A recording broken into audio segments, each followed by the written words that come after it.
Right, folks, welcome back to another episode of the Cheltenham Run In. We are covering day 3 today. We're delighted to be joined by James Stevens from the Racing Post. James, welcome to the show. Thank you very much. Looking forward to it. Yeah, it's good to have you back on. You were on this last year with us. We did pick up a few winners, didn't we? I'd like to think so. Otherwise, I wouldn't be back. But we'll see if we can make it more memorable this time.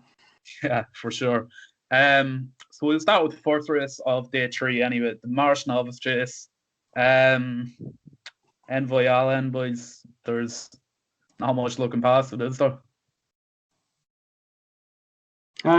No, certainly not. I mean, I was actually watching his race back last night and didn't realise that Blue was in the race, Sporting John, and did the big breakaway as well. I mean, he was so exceptional last year. I mean, I wasn't particularly sort of on the bandwagon before last year, but I mean, watching him just absolutely breeze into it and finish them off like that, it was something else. I mean, we talk about at the moment the 3 novices, Shishkin, Envoy Allen and Monkfish. I mean, if there was one I wanted to be on of the 3, it would definitely be Envoy Allen, just because I feel that his opposition is significantly weaker.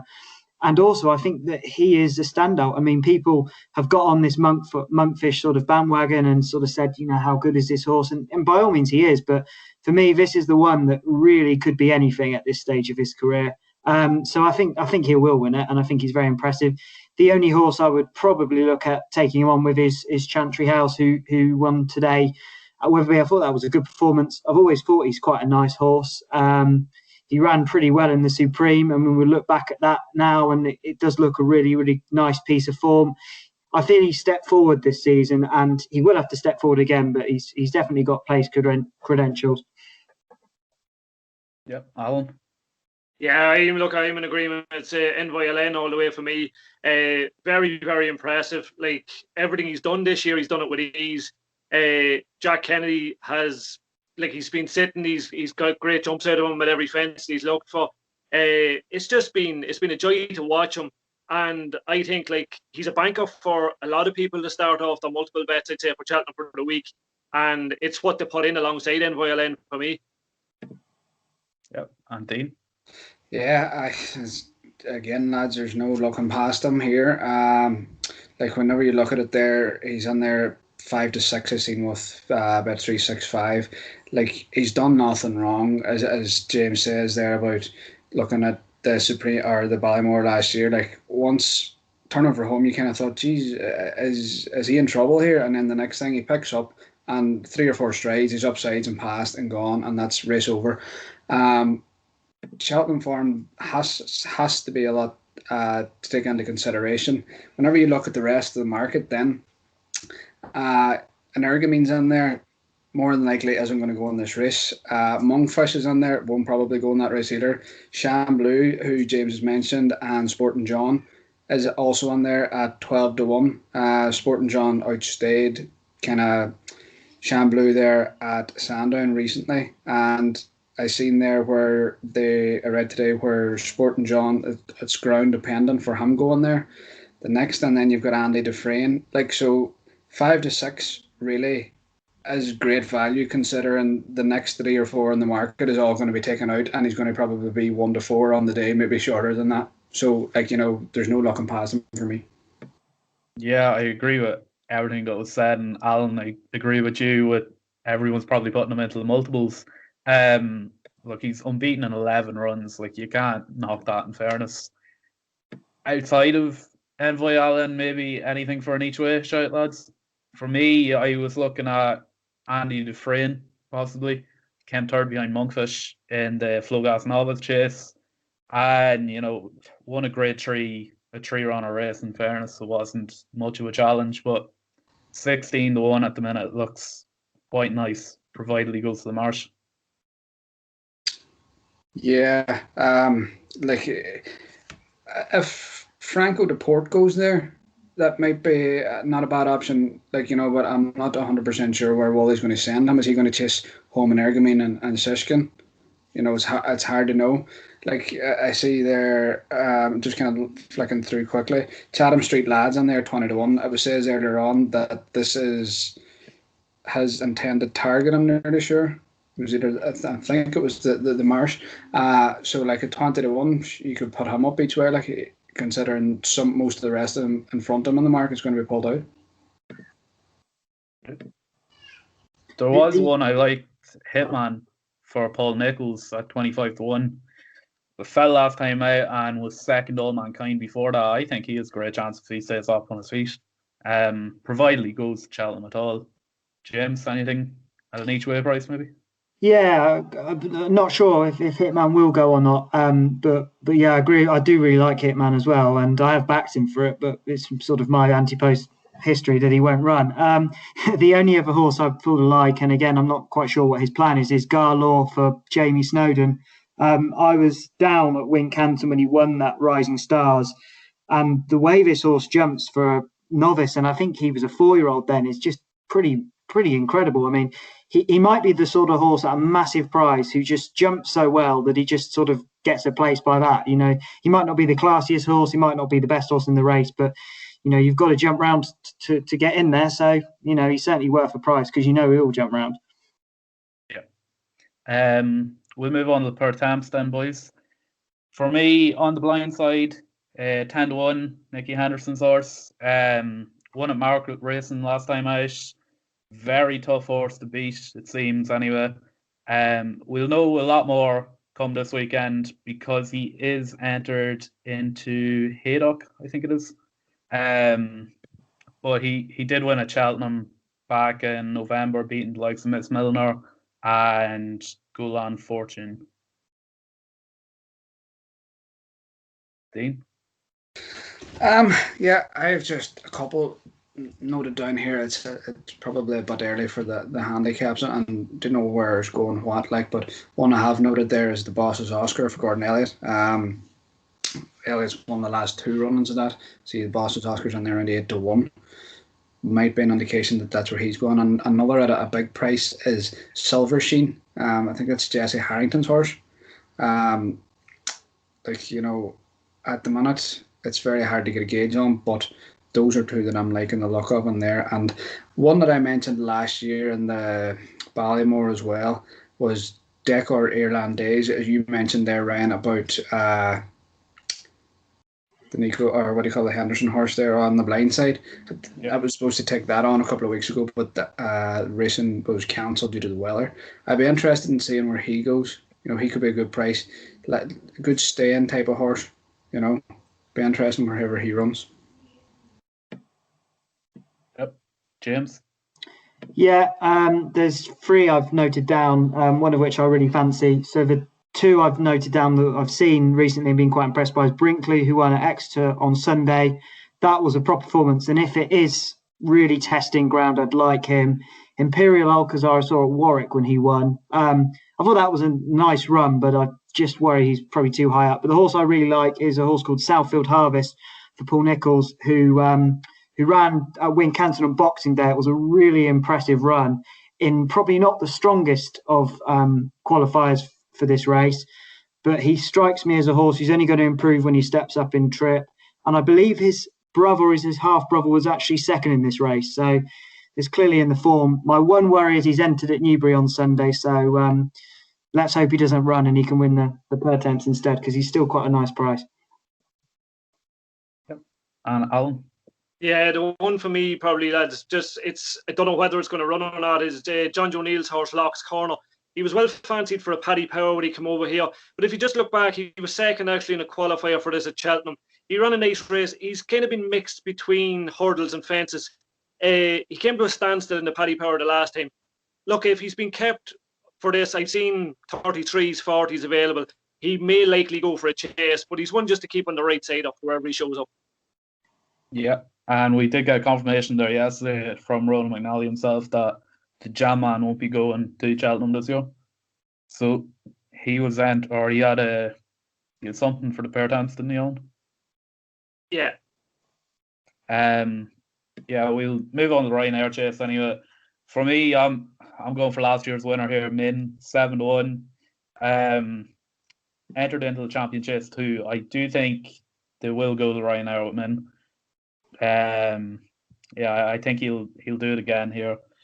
Got pulled up early last time out at Leopardstown after jumping the fence fairly badly. So Paddy Mullins, I think, pulled him up and did win the John Durkin this year. I think Min has a fantastic chance with Ryanair again. Alan? Yeah, I'm massively in favour of Allaho here. Just in terms of, if you look at the market now, Min pulled up last time out. Like, looking at Allaho's form, beat Ellie May in Thurles by 3 lengths. Now, Ellie May's come out and franked that form very impressively last time for me. Like, Allaho, I think this is probably Allaho's Gold Cup. And I think he's a master price at the minute. I think he'll shorten a lot more closer to the time. Yep. James?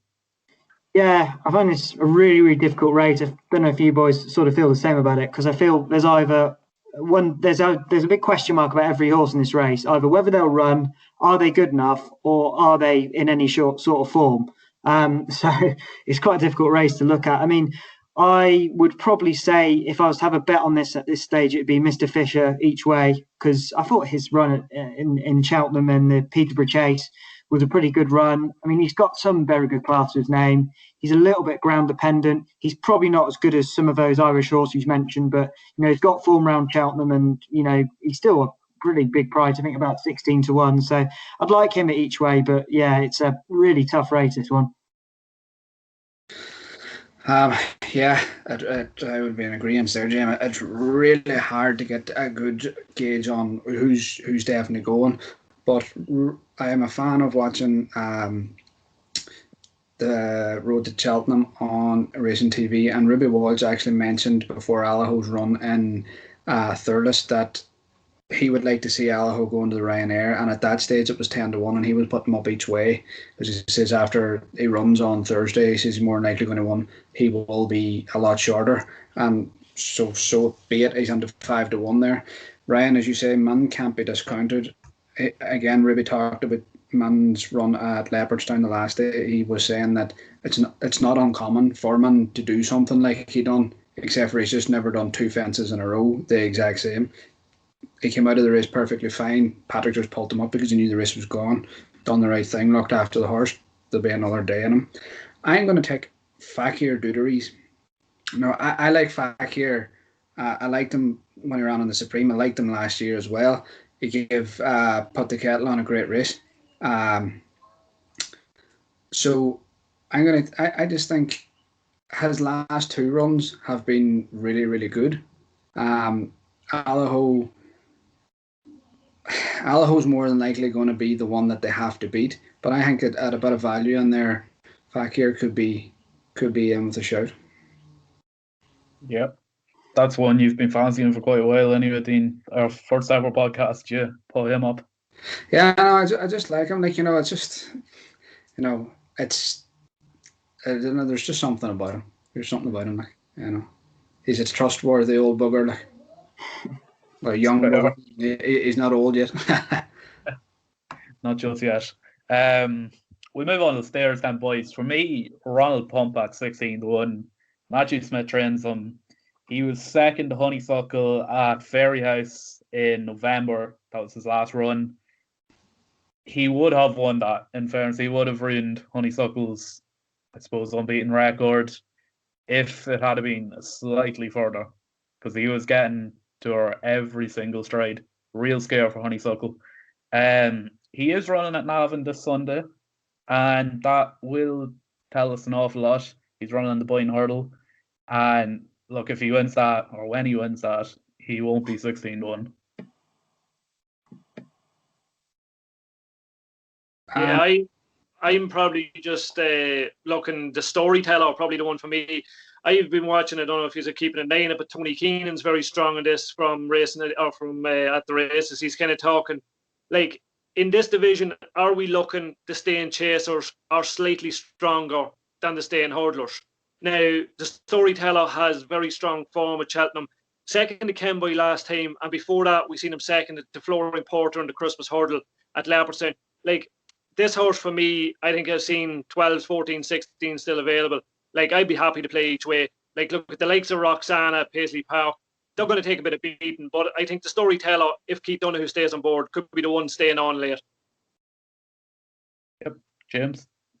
Yeah, I'm going to trust in Time Hill, who I've been quite a fan of all season long. I did one of my first days out of lockdown. I did a 14-day isolation and I did stable tours, and one of them was to Philip Harvest, and I saw Time Hill schooling, so I've had a soft spot for him since then, and he's been very good this season. I thought his run at Newbury was exceptional. I think it's probably the strongest piece of form out there, because McFabulous and Paisley Park were both in that race. I know Paisley Park reversed it at Ascot, but the Hobbs yard weren't firing. He was unlucky, and at the end of the day, he was only beaten neck. I think the crucial thing there is that Paisley Park was, I think, 9 going on 10, whereas he's 6 going on 7. I feel he's an improving horse, and it might just be that he finally gets his day at Cheltenham in March this year. I mean, he's been desperately unlucky. I mean, the bumper one was a huge one, but he bumped into some there. And then last year, I mean, how on earth you get that much traffic problems in a 3-mile staying hurdle? I don't know, but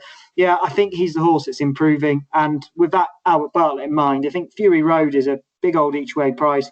I know Gordon Elliott's yard weren't really firing over Christmas, so maybe he's going to improve a bit. And if he does, 20-1, I've got him at. So yeah, he's certainly a bit of an each-way player.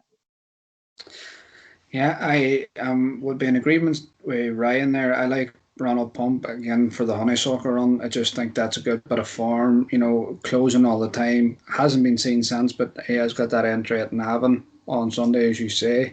The other one that I liked was Syra de Burley for Gordon Elliott and JP McManus. Was mighty impressive last year. I think it was touted as the banker of the festival, and in the big handicap. I know I certainly heard a lot of talk about it in the weeks leading up to it. I'd just be interested to see. It hasn't really been seen, so I'll be interested to see if he even goes. But I just think, given the way he won last year, he just stayed pure. His staying power was just unreal, and the top two in the market are opposing each other again. So it will be interesting. Just at the on something that's aside from the top two, them two would be of interest to me. Yeah, I'm actually surprised none of us actually went for Paisley Park. Is Paisley Park sort of done, you think? Wouldn't exactly say done now. He showed at Ascot whenever he beat Time Hill, that he still had fire in his belly. So you'd be foolish to rule him out. But is he susceptible now to somebody coming, some of the younger guns coming through? It's just food for thought, maybe. Yeah. I'd be in agreement. James? Yeah, definitely. I completely agree. I think, Cheltenham Festival is that one meeting, isn't it, where everything is absolutely ready to go. And if you've got any chinks in your armour, they certainly will get, you'll certainly know about them by the end of March with the Cheltenham Festival. I think with him that he is a bit older. He's still got his class, but whether he's got that same class before, I don't know. You've got to remember when he was winning at Cheltenham, he was sort of just not really travelling particularly well, and the engine sort of helped him out. I mean, if anything's going to, if your horse is getting a bit older, they slow down, they can still stay. But what this horse might need is that extra gear, and he might not have it. And plus, the big thing with him is he didn't fire at the meeting last season, so he has got to prove on that sort of front as well. Yeah, be in total agreement there with you. We'll quickly move on to the Paddy Power Plate. For me, Chantry House is looking great at 7-1 for this. Won well at Wetherby the other day. And look, I really like the look of him. There's not much to say about him other than he looks very, very kind or nice. Alan? Yeah, I'm in agreement, Ryan. It's just dependent. Look, the entries for this race, again, it's very hard to try and piece them together. Chantry House is very impressive. You're taking a lot of the supreme novice form from last year back into play. You have a bit of course form there. Look, we'll probably make a decision on this closer to the time and we'll be able to piece it together. But I'd say for now, Chantry House is the one that probably stands out as well. Yep. James? Yeah, I mean, if he does go, I would really like him, but I don't know if he will, and it's really impossible to sort of know who's going where. I mean, there's a few I quite like in this. Espoir de Rome, I think, was a horse that was beaten. I think that's how you pronounce it anyway. Was beaten by Royal Begal at Kempton. You know, is clearly a very, very well handicapped horse. Will want a bit of cut in the ground. He looks a sort of type that would love a race like this. But at a bigger price, I really like a horse called Coconut Splash, who's entered for Evan Williams. He was actually second to Chantry House the other day. And before that, he'd run an absolute great race in at Wincanton when I was there behind Messir de Zobo, who has gone on to win the. He's gone on to run well. I can't remember what it was he won, but he's won twice this season. That was a really good run. He's a progressive handicapper, and he's got some good form to his name. So if he ends up at Cheltenham, I think he'll be quite a nice each way bet. Okay. Yeah. Again, it's very hard to kind of get a gauge on it at the minute. I was impressed with the way A Wave of a Sea won at Leopardstown at Dublin Racing Festival. Suggests that they might go down the handicap route there. Whether he'll get a big hike for that or not is the other thing. He's in there at about 14-1. If you have a firm given non-runner no bet, I'm sure, you probably couldn't go wrong. Yep, that's fair, Dean. Well, we'll quickly move on from that race anyway, because it is a bit of a lottery at the minute. And we'll go on to the Mayor's Novice Hurdle. For me, the story at Cheltenham will be Sky Ace if she wins. 16-1, trained by Shark Hanlon, cost 800 quid. Like, that is an absolute bargain. She's won a grade 3, she's won a listed race. She goes really on any ground, in fairness, and I think she'll be right there come the very end of this race. Yeah, just in terms of the form, like, I think the market's probably speaking right. Rosie's Hollow, Royal Kahala, Galwas, it looks pretty much right to me. I was very impressed with Rosie's Hollow last time out. Jonathan Sweeney, his first actual run-up for JP McManus, and I think, like, look, it's probably going to come on a wee bit from that run again, and I think it'll confirm the form. And again, I think it could be well backed, closer to the time as well. Yeah, I'm like Ryan. Sky, who's just been exceptional. She's been wrote off near enough every time she runs, and she ends up doing the business. She gets on really well with Jodie McGarvey. I've had the pleasure of meeting Jodie a couple of times when I've been in Kildare and at race meetings. Like, Jodie's a good lad, and I would love to see it for him. Another one Ruby Walsh mentioned in the Road to Cheltenham was Hookup, who was fourth to Appreciate It at the Dublin Racing Festival. Seemed to stay on really well. Back against her own sex might be a good value bet there, about 10-1. The other Mullins runner, I think, who's in that, is Galwas. Hard to get a gauge. Gypsy Island's not going, I don't think. I think I read that the other week. The Glancing Queen was disappointing. Brandy Love was ran just disappointing in a bumper. So yeah, if you're kind of looking there for a bit of value, 10-1, I would imagine that's where you're going to see Hookup. And James? Yeah, I'm in the Hookup camp as well. I tried to look for a bit of value from Britain here, but it was an absolute certainty that it's going to go across, I think, because our mares have all disappointed over here and yours have just looked very, very good. So yeah, Hookup, I mean, it was interesting that she was sort of pitched up in that grade 1 behind Appreciate It, and I'm not sure how good a run that was, but it certainly caught my eye anyway. Prior to that, she's got some form at Ferry House, which looks pretty good, and she's in the right hands. Willie Mullins has won this race every time it's been run. So yeah, and the other thing is she's a younger horse as well, so maybe she will take a step forward. But yeah, it's really tough one from my perspective, and I think the only thing we can ensure of it's probably going to go to Willie Mullins or someone over in Ireland. Yeah, that's fair, in fairness. We'll move on to the last race, lads. The Kim Moore, the last race, day 3 anyway. For me, Cocoa Beach at 12-1, Gordon Elliott's training. Won the Tyestes Chase at Garum Park the other week. That was a fantastic race to watch. And went up against Envoy Allen at the start of the year. There was 4 horses in that race. Did finish 4th, in fairness, but I think he's absolutely loved to step up and trip. And for me, a 12 to 1 looks very, very nice. Yeah, I have a couple in this now. I'm the Gordon Elliott route again. Farclas actually was well fancied for the Tayestes, in which Cocoa Beach won. I remember Lisa O'Neill being interviewed that day. They were very interested just to see where Farclas would go.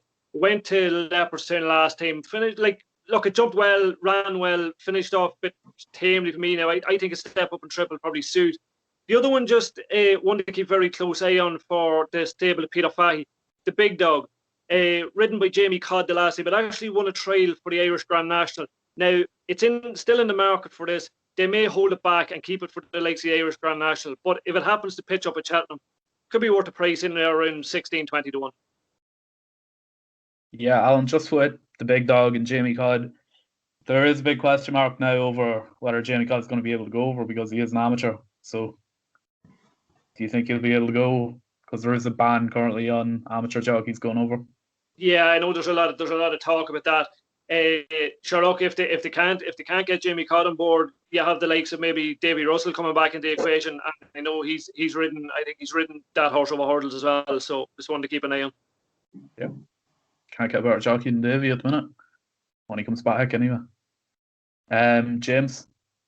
Yeah, Kimmy not my favourite race. I was hoping it would lose it for the News Mares Chase, but still not over that. The horse even I quite like is a horse called Time to Get Up for John Joe Neal, JP McManus. Sort of right connections you'd want for a sort of Cheltenham handicap. Seemed to really turn a corner last day, winning at Wincanton. I think it was at the start of the month, end of last month. That was a really nice performance. He had some pretty decent form over in Ireland. He was second in a maiden hurdle to Monkfish, which is quite a good piece of form now. But yeah, he's a horse on the up, and this race can suit horses like that. So yeah, I'd probably go for him. But again, it's a really tough race at this point in time. Yeah, exactly. As I said, really is a tough race. Like Alan uses there about Fireclass at Leopardstown, he was actually well touted for that race as well. But coming up the hill, he ploughed through the second last. Because I jumped on towards the Alpha and had a few quid on him, and I just mind he come there, and the way Jack Kennedy was cutting through the field, it looked like you're definitely going to be on the scene come the last or the finish, and he just ploughed through it and kind of lost a bit of momentum, and then it looked like he was there, and then after the last he just emptied. The big dog was pulled out of the National Hunt Chase, or scratched from the National Hunt Chase, so that might be an indication that he's going there, so that could be something as well, Alan. But last year's winner, Kilfillan Cross, is entered up there about 25 to 1. He rocks up. A previous winner, if he's not too high in the weights, you'd have to give him a shout, like being a previous race winner. Yeah. That's that for day 3 then, boys, is it? That's it, yeah. Right, well, folks, we'll be back in a day or two for yous, and you'll see day 4 then.